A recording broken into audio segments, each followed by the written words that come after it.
하나님 말씀 고린도전서 7장 17절에서 24절 찾았으면 우리 한 목소리로 합동합니다. 시작. 오직 주께서 각 사람에게 나누어 주신 대로 하나님이 각 사람을 부르신 그대로 행하라. 내가 모든 교회에서 이와 같이 명하노라. 할례자로서 부르심을 받은 자가 있느냐? 무할례자가 되지 말며 무할례자로 부르심을 받은 자가 있느냐? 할례를 받지 말라. 할례 받는 것도 아무것도 아니요 할례 받지 아니하는 것도 아무것도 아니로되 오직 하나님의 계명을 지킬 따름이니라. 각 사람은 부르심을 받은 그 부르심 그대로 지내라. 내가 종으로 있을 때에 부르심을 받았느냐? 염려하지 말라. 그러나 내가 자유롭게 될 수 있거든 그것을 이용하라. 주 안에서 부르심을 받은 자는 종이라도 주께 속한 자유인이요 또 그와 같이 자유인으로 있을 때에 부르심을 받은 자는 그리스도의 종이니라. 너희는 값으로 사신 것이니 사람들의 종이 되지 말라. 형제들아, 너희는 각각 부르심을 받은 그대로 하나님과 함께 거하라. 아멘.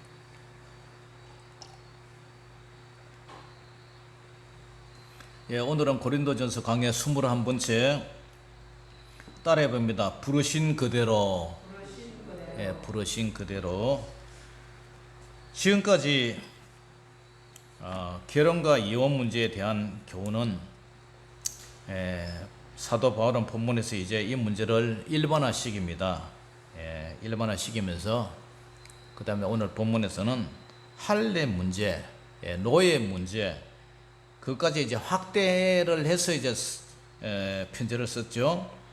성도들은 이 세상에서 어떻게 살아갈 것인가? 성도들의 행동 원리는 어떻게 행해야 되느냐? 오늘 제목이 부르신 그대로 행하라. 부르신 그대로 살아라.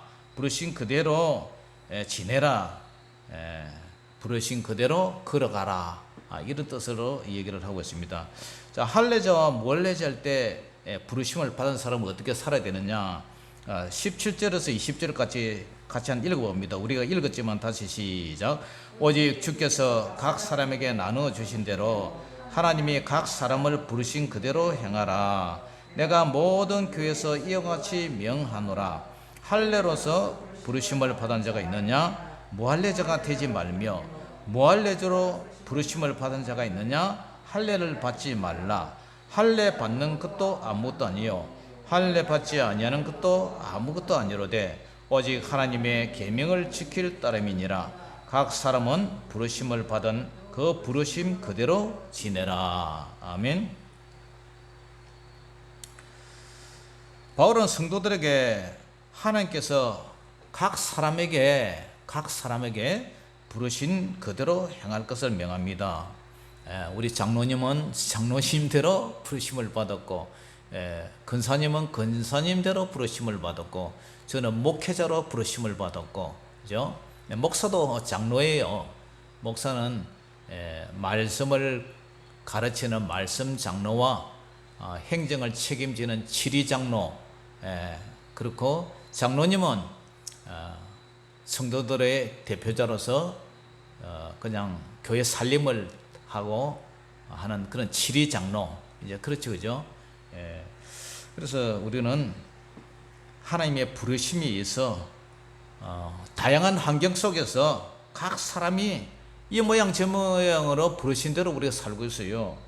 그래서 우리는 하나님의 부르심대로 새로운 피조물이 되었어요. 고린도후서 5장 17절에 보니까 그런즉 누구든지 뭐 저와 여러분 다 포함되죠. 그리스도 안에 있으면 뭐라고요?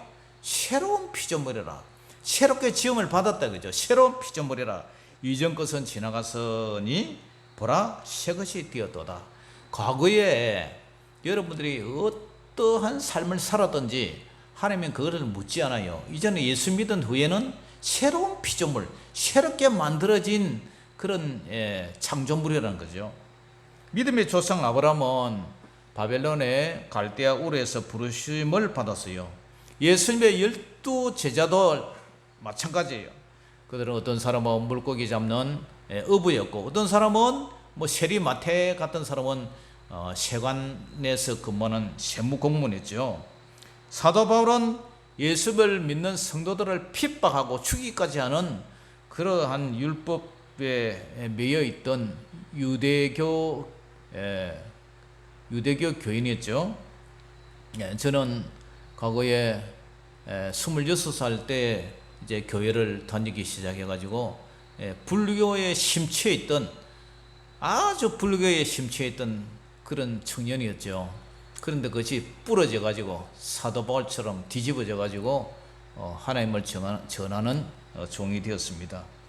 새로운 피조물이 된 사람에게는 할례와 무할례가 문제가 되지 않아요. 왜냐? 구원 여부는 할례를 받았느냐 할례를 받지 않느냐, 그것이 문제가 아니에요. 할례란 뭡니까?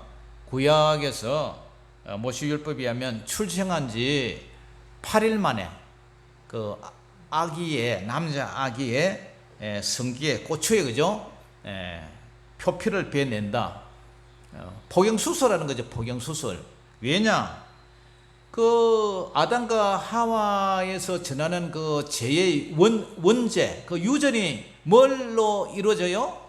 씨로 요즘 말하면 이제 좋은 말로 정자죠, 그죠? 남자의 정자로 인해서 이 후손이 계속 전해지는데, 그 후손이 계속 전해지면서 뭐도 따라 전해집니까?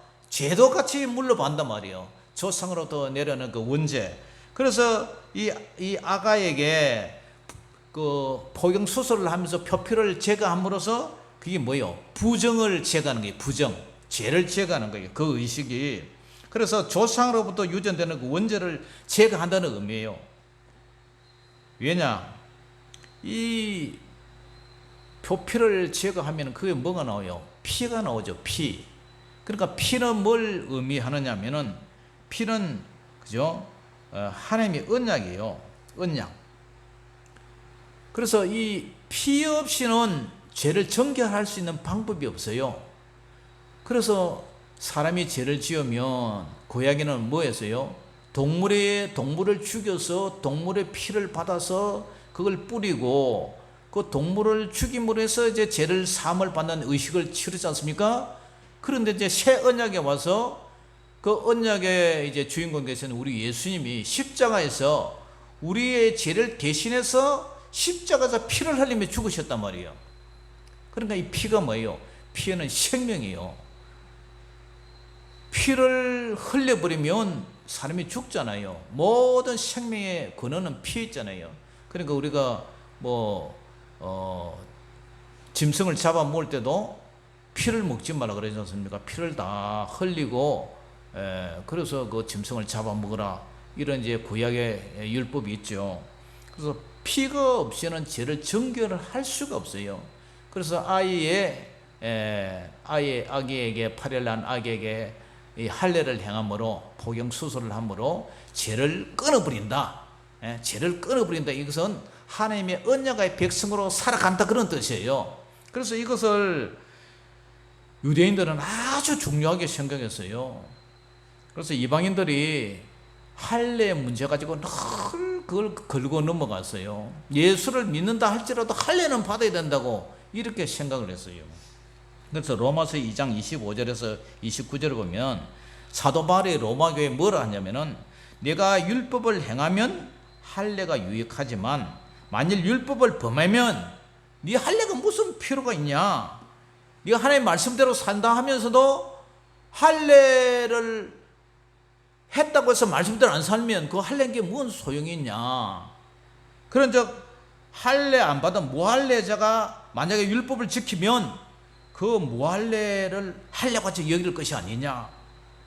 그러면서 또한 본래 무할례자가 율법을 온전히 지키면 율법 전문가 할례를 가지고 율법을 범해버리는 너를 그 할례 하지 않은 자가 너를 할례 받은 너에게 정죄하지 않겠느냐? 너는 말씀 아브라함의 자손이고 할례를 행했다면서 너 왜 말씀대로 살지도 않고 그러냐? 이렇게 따질 것이 아니냐? 그러면서 무릇 표면적 겉으로 나타난 유대인이 아니고, 표면적 육신의 그 할례가 아니다. 오직 이면적 속에 유대인이 유대인이고, 사람이 거듭나서 쏙 사람이 마음의 할례는 마음에 해야 되지. 영에 있고 율법 그거 문자적으로 있는 그 율법 조문에 있는 게 아니다. 그러면서 이면적 유대인이 아니고 할례는 마음에 해라. 이 마음에 하라 이게 뭐예요? 마음을 찢으라 이거요. 마음을 갖다가 그 표피를 잘라내는 그 고통처럼 마음을 찢어서 회개해서 새 사람이 되라. 할렐루야. 사도 바울이 그런 얘기를 했어요. 그런데 어떻겠습니까? 초대 교회가 구성된 당시에 유대인들이 대부분이었어요. 그래서 유대인 성도들은 이방인 이 할례 받지 않는 무할례자 이 사람들도 할례를 행해야 된다고 그렇게 이제 주장을 해요.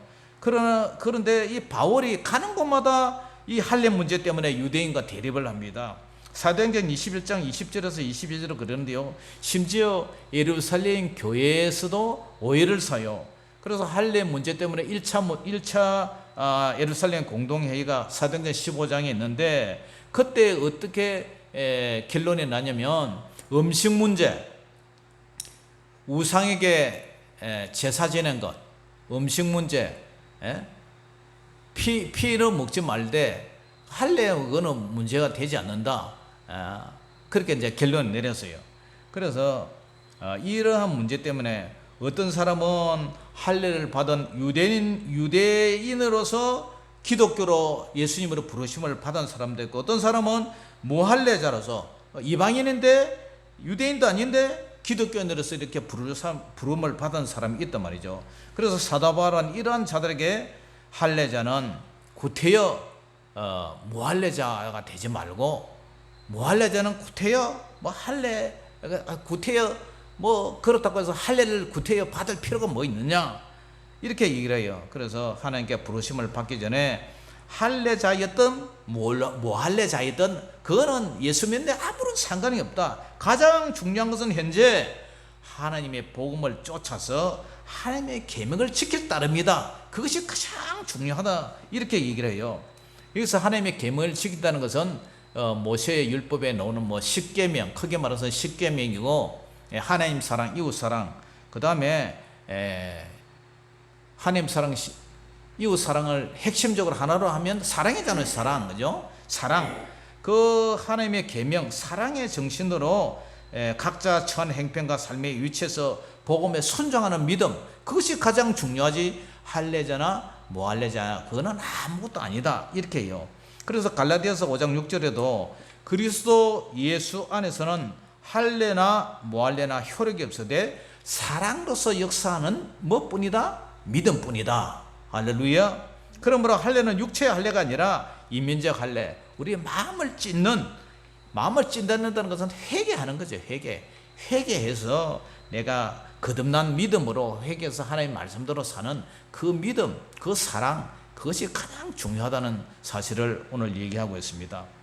그래서 다른 말로 말하면 이 본문 7장의 문맥을 보면 결혼한 사람은 결혼한 그대로 살고 이혼한 사람은 이혼한 그대로 살아라. 처녀는 처녀로 살고 가부는 가부로 총각과 호라비나 현재 있는 처에 있는 그대로 살아라. 결혼하고 시집가고 그것이 중요한 것이 아니다. 부르신 그대로 하나님의 계명을 지키는 것이 그게 중요하다. 사도 바울은 시집가고 장가가고 결혼하고 이혼하고 할례를 받고 안 받고 그 문제보다 네가 지금 하나님의 계명대로 살아가느냐 안 살아가느냐 그게 더 중요하다는 거예요. 그래서 각 사람은 하나님의 부르심을 받은 그 부르심이 가장 중요하다는 거예요. 저와 여러분들도 그런 믿음으로 살아가기를 주의 이름으로 축원합니다. 아멘. 두 번째는 노예로 있을 때 부르심을 받은 사람은 어떻게 하느냐. 자, 21절에서 24절을 같이 한 목소리로 읽어봅니다. 시작. 내가 종으로 있을 때에 부르심을 받았느냐 염려하지 말라. 그러나 내가 자유롭게 될 수 있거든 그것을 이용하라. 주 안에서 부르심을 받은 자는 종이라도 주께 속한 자유인이요 또 그와 같이 자유인으로 있을 때에 부르심을 받은 자는 그리스도의 종이니라. 너희는 값으로 사신 것이니 사람들의 종이 되지 말라. 형제들아, 너희는 각각 부르심을 받은 그대로 하나님과 함께 거하라. 아멘. 초대교회 당시에 로마 사회는 그 사회 체제가 권력자와 뭐 평민들, 그 다음에 이 노예제도, 그죠? 노예제도가 아주 활발하게 발달되어 있어요. 사회뿐만 아니라 그 사람들이 이제 예수님을 믿으니까 교회 안에도 어때요? 교회 안에도 귀족들도 있고 평민 자유시민들도 있고, 그 다음에 반대로 이제 노예 계급 막 뒤섞여 있는 거예요. 옛날에 우리 나라에서도 기독교가 처음 들어설 때 양반도 있고 상놈도 있고 그냥 평민들도 막 섞여 있었죠, 그죠? 백정도 있고, 천시에게는 백정도 있고, 그렇게 막 섞여 있었어요. 그러다 보니까 교회 안에 할례 받은 사람도 있고 할례 받지 않는 사람도 있고, 종도 있고 자유자도 있고 귀족도 있고, 그래서 뒤섞여서 신앙시험을 했어요. 그러다 보니 서로 신분의 격차가 있다 보니까 어떻습니까? 끼리끼리 노는 거예요. 그 유유상종이라 그러죠. 무리끼리 이렇게 어울리는 거예요. 있는 사람은 있는 사람끼리, 없는 사람은 없는 사람끼리, 뭐 노예는 노예끼리, 그래 어울리다 보니까 어떻게 해요? 반대로 이게 이질감도 생기고 반목도 생기고 자연히 이게 이제 구분이 되지는 거죠. 뭐 강남 같은데 신앙생활을 하면은 그렇죠. 뭐 우리도 노예 가면 마찬가지예요.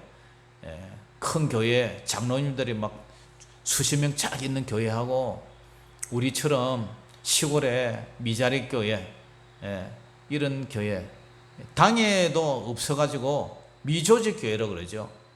이런 교회. 그리고 미조직 교회는 3년마다 한 번씩 또 노예다가 청원 허가를 또 받아야 된대요. 그러면 노예장이 되고 시찰장이 되는 것도 뭐예요? 그 교회가 자립이 되느냐 자립이 안 되느냐. 자립되는 교회는요, 시찰장도 되고 노예장도 되고 그 다음에 간부도 하고 임원도 하고 총회장도 해요. 그러나 내가 아무리 똑똑하고 유능해도 자립이 안 되면 아무것도 할 수가 없어요. 차별이 있죠, 그죠? 물리에 기름 떠들듯이 노예가도 빙빙 돌고 그래요. 그게 교회 안에도 가진 자와 못 가진 자의 그런 차별이 있단 말이죠. 보이지 않는 차별이 있단 말이죠. 그 당시 이 고린도 교회도 마찬가지였어요. 그러다 보니까 참 목회자의 입장에서는 노예와 이 상전 문제, 이게 보통 목회하는데 걸림돌이 되는 게 아니에요. 그래서 아무튼 당시 사회에서 노예가 자유인이 되는 방법이 세 가지가 있는데, 그 주인이 노예를 데리고 주인이 죽어버렸을 때, 주인이 죽어버리면 이제 노예가 해방이 되는 거죠, 그죠? 그 다음에 주인이 이제 잘 봐가지고, 야, 너 우리 집에서 고생했으니까 너는 네가 그냥 내가 사면해 줄 테니까 네가 이제 자유인으로 그렇게 살아라. 이렇게 저 주인이 뭐 사람이 줘가지고 이렇게 해줬을 때 경우에, 그 다음에 하나는 이 종이 돈이 좀 생겨가지고 그 당시에 그 자기가 믿는 이 로마 사회 그 신전에다가 돈을 얼마 정도 바치게 되면 또 자유인이 될 수 있는 그런 사면의 역할이 있었다 그래요. 그래서 사도 바울은 그 서신 어느 곳에서도 사도 바울의 입장에서는 노예 해방을 주장한 적이 없어요. 아브라함 링컨 미국의 16대 대통령 때에 뭐 미국에서도 노예 해방을 해서 그것이 자유화됐지만, 그러나 지금 저 미국 사회 보세요. 유색 인종 해가지고 흑인이나 뭐 황인이나 이 백인들이 얼마나 무시합니까? 뭐 백인 경찰들이, 그죠? 흑인들 뭐 죄도 없는데 뭐니까 뭐 이렇게 수갑 채우고 몽둥이들 뭐 두들겨 패고 가행 진압을 해서 사람을 죽이기도 하고, 그런 일이 얼마나 일어나요. 그러니까 지금도 그런 보이지 않는 인종 차별에 대한 문제들이 많죠. 근데 이 사도 바울의 관심사는 사회적 신분의 그 개혁이 아니었어요. 예수 안에서 주인이나 노예나 모두 죄인이고 평등하다. 다만 각자 자기가 처한 현재 입장에서 최선을 다하라, 그런 주의였어요. 왜냐? 사도 바울의 관심은 이 사회 문제, 종 문제, 종노예 문제, 그 다음에 권력자, 기정 문제를 평등하게 한다, 이런 주의보다 예수님이 조만간에 재림할 것이다, 그게 집중을 더 했어요. 그때를 대비해서 사회적 신분보다는 예수님의 계명을 지키는 것이 더 중요하지 않느냐. 우리가 언젠가는 주님 앞에 설 텐데, 주님 앞에 섰을 때에 구원받는 것, 그것이 가장 중요하지 않느냐. 거기에 초점을 두고 항상 그 관점에서 이렇게 바라보고 편지를 쓴 거죠. 그러므로 사도 바울은 성도에게 부르심을 받은 그대로 하나님과 함께 거할 것을 명령해요. 종으로 있을 때 부르심을 받았느냐? 염려하지 마라. 왜냐? 주님의 재림이 가깝기 때문에 너는 그냥 말씀과 기도로 주님과 동행하며 살다가 하늘나라 가는 거, 그것이 가장 중요하지 않느냐? 네가 또 자유자로 부르심을 받았느냐? 너는 종이 아니고 자유자, 귀족이나 그 다음에 평민으로 부르심을 받았냐? 너는 평민으로 부르심을 받았다 할지라도 너는 예수님 안에서 볼 때 너는 종이다, 예수님의 노예다. 그렇기 때문에 피차 지금 현실이 너가 종이냐, 종으로서 노예로서 신앙생활을 하느냐, 너는 부자고 권세자고 또 기족이냐, 기족으로서 신앙생활을 하느냐. 그러나 기족이나 종이나 주님 앞에 봤을 때는 다 개찐돈찐이고 죄인이고 하나님의 종이다. 그러므로 그런 것에 관심을 두지 마라, 그런 결론이에요. 그러므로 모든 성도가 그리스도 안에서 자유할 뿐만 아니라 그리스도의 종의 시분임을 생각할 때에 세상의 시분은 그리 중요한 것이 아니다. 사도 바울은 성도가 하나님께 핏값으로 사신 바 되었기 때문에 모든 사람이 예수님의 종이다, 여기에 관점을 두는 거예요.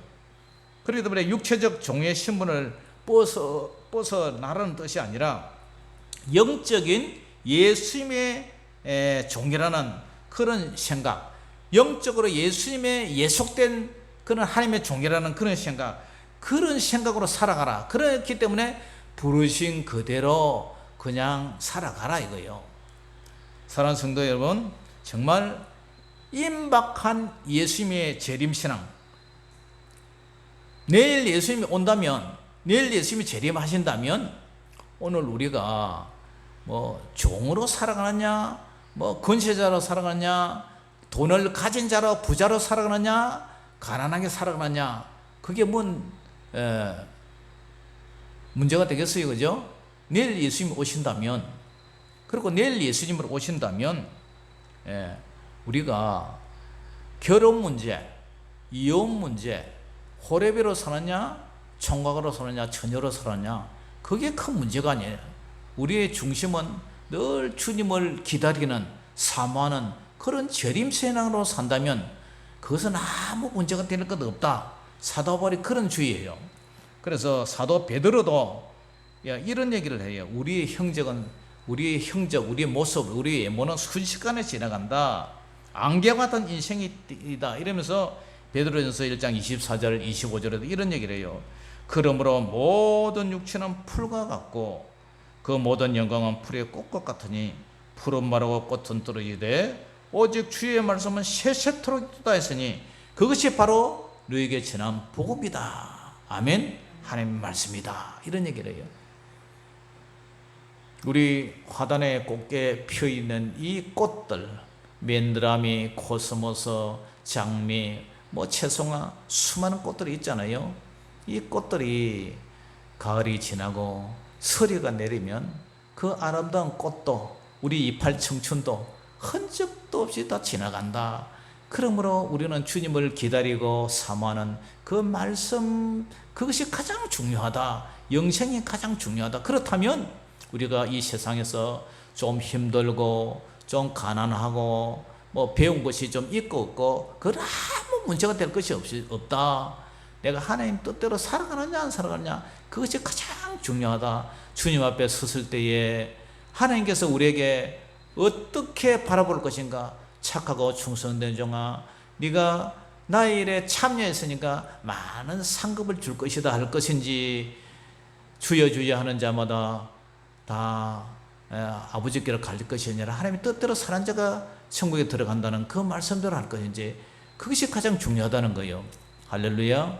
그런 사도 바울의 관점을 바라보면서 저와 여러분들도 내일 주님이 오시는 것처럼 그런 믿음으로, 그런 사마음으로 여러분들이 각자 부르신 처소에서, 농사꾼이면 농사꾼대로, 물고기를 잡는 어부라면 어부대로, 뭐 하우스를 하면 하우스 하는 일대로 여러분들이 주어진 형편에서, 그것이 문제가 아니라 부르신 곳에서 하나님께 영광 돌리는 그러한 믿음의 성도들이 되시기를 주 이름으로 축원합니다. 기도하겠습니다. 아버지 하나님, 그렇습니다. 우리의 형편과 처지가 각자 사람마다 차등이 있고 형편이 다 다르지만, 그러나 주님의 관점에서 정말 주님의 재림을 사모하고 살아간다면 그것이 무슨 문제가 되겠습니까? 하나님, 가장 귀한 다이아몬드를 내가 가지고 있다면 허접한 그런 싸구려, 그런 진주나 목걸이는 그것이 뭔 가치가 있겠습니까?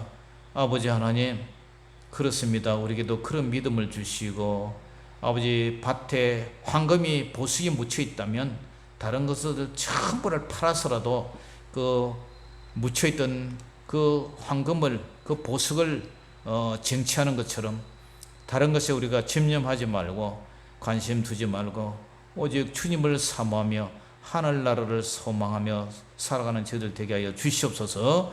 모든 영광을 주님께 올려드리며 살아계신 우리 주 예수 이름으로 감사하며 기도 올려옵나이다. 아멘.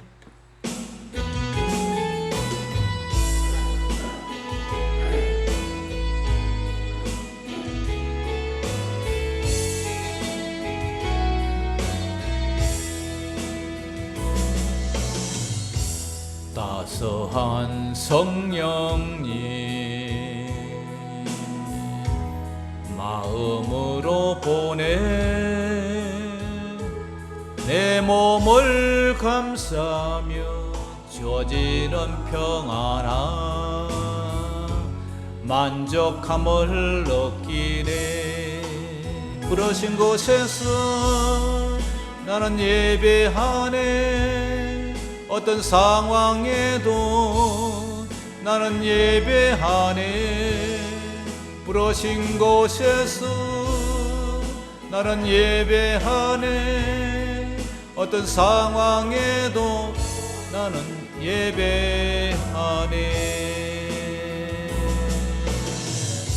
사랑과 진리에 한 줄기 빛보네. 내 몸을 감싸며 주어지는 평안함 그 사랑을 느끼네. 부르신 곳에서 나는 예배하네. 어떤 상황에도 나는 예배하네. 부르신 곳에서 나는 예배하네. 어떤 상황에도 나는 예배하네. 내가 걸어갈 때 길이 되고 살아갈 때 삶이 되는 그곳에서 예배하네. 내가 걸어갈 때 길이 되고 살아갈 때 삶이 되는 그곳에서 예배하네. 부르신 곳에서 나는 예배하네. 어떤 상황에도 나는 예배하네. 부르신 곳에서 나는 예배하네. 어떤 상황에도 나는 예배하네.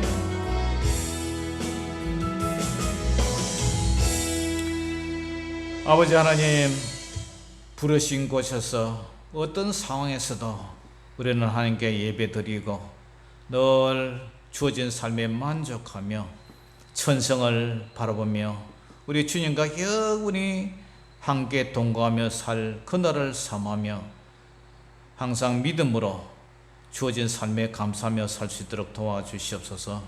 그래서 우리의 본질이 주님께 있다면 그 외에 구차한 여러 가지 상황이나 정황은 아무것도 아니라는 사실을 알고 그것에 우리가 아버지 치심하지 않게 하여 주시옵소서. 지금은 우리 주 예수 그리스도의 무한하신 은혜와 우리 아버지 하나님의 무한하신 사랑하심과 성령님의 교통하심이 오늘 부르신 곳에서 주어진 환경 속에서 감사하며 가장 가치 있는 것을 영생을 위해서 살아가는 모든 성도들이 되기를 다짐하고 돌아가는 사랑하는 성도들의 머리 위에 저들의 가정과 생업과 자녀들 위해 이제로부터 영원토록 항상 함께 있을지어다. 아멘.